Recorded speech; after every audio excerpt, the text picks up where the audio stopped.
สัจจาวิภาคตามหลักไตรสิกขาตามหลักไตรลักษณ์คำสอนของพระพุทธเจ้าสิเป็นสัจธรรมและพฤติกรรมข่วมเสือถือข่วมเสือในพุทธศาสนาด้วยการตัดสินใจอยู่ในการกระทำของตนเองฉะนั้นละบางครั้งจึงเป็นที่ได้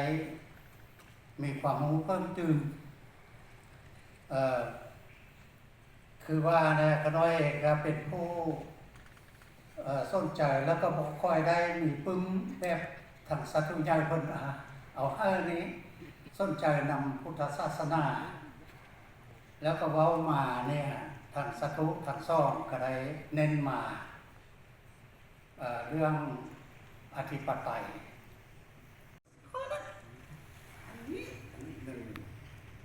จากนั้นจึงว่าอันที่สามถ้าเราเข้าใจวีรกษัตริย์ของพวกเขามันต้องเป็นผู้ต่างหน้าประชาชนแท้ๆบ่แม่นศักดินาบ่แม่นศักดินาศักดินามันแนวนึงพวกเขาเข้าใจผิดระหว่างศักดินากับวีรกษัตริย์กับผู้ประธานประเทศพวกเขาเอิ้นเจ้าชีวิตข้าพเจ้าบ่รับได้เจ้าแผ่นดินนี่ก็บ่แต่เขาต้องเป็นผู้นำยุคนี้ก็เป็นผู้นำประธานประเทศเป็นผู้นำในแท้ๆเป็นนักรบเลยจากสนามรบมันยังไงพวกเขาไปยังเข้มแข็งมุนเสื้อปัญหาที่สามเขาเข้าใจเรื่องขับเจ้าทรงเสด็จที่สุดได้รูปรอของคนมาอยู่สนามอยู่ท่านหลวงสง่าภาพเจ้าใส่เสื้อว่าสง่าภาพแต่ในนี้มีข้าพเจ้าขอโทษมันทำอย่างนั้นอาจารย์เขาพระชิตลาวคันได้ขี่สร้างกั้งบุมเป็นพญาอย่าได้ลืมเสนาแห่น้ำกินสร้างและก็อย่าซื้อลืมควรสร้างเขาเบิ่งรูปนี่ขอเพิ่มได้ไปรออีก4ทหารเสืออยู่ยืนอยู่ข้างขาสร้างทั้ง4และผู้หนึ่งนั่งอยู่ข้างหน้าอยู่หัวสร้างรอมาใส่อีกเลยและอีกผู้หนึ่งนั่งอยู่ห่างสร้างป้องกันเจ้าใส่เสื้อสง่าที่สุด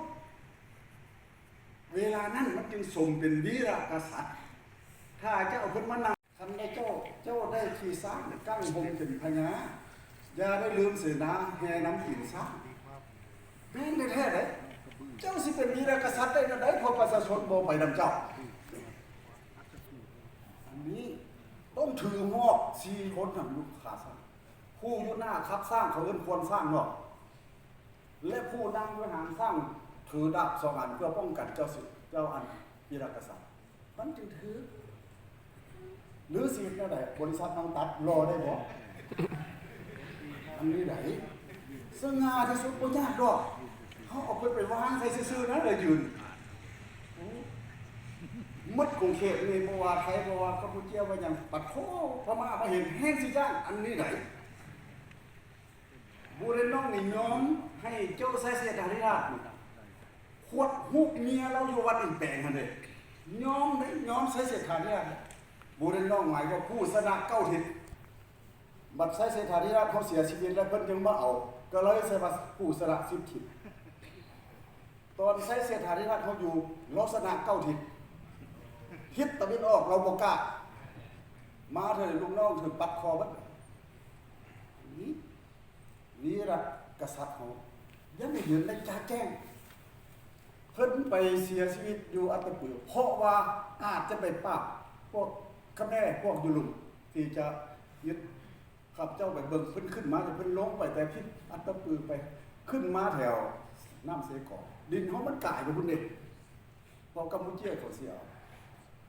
แล้วไปปราบอาจจะเป็นพญาเป็นไข้ปลาไข้อยู่เพราะมันมาเรียหลายเท่าอันขั้นว่าสิลบกันนี่บ่สู้ด้านศาสนาก็จริงครับเจ้าสุดท้ายอย่าว่าขอพระอาจารย์ด้วยการสูญเสียข้างในของวีรกษัตริย์อนุวงศ์แม่นวีรกษัตริย์อายุ12 ปีถูกเอาไปเป็นตัวประกันคลังอยู่กรุงเทพคือประกันก็ยังเฮียนยุทธวิธีเก่งเขาจะเอาเป็นแม่ทัพไปตีอยู่เชียงตุงให้สยามสนับ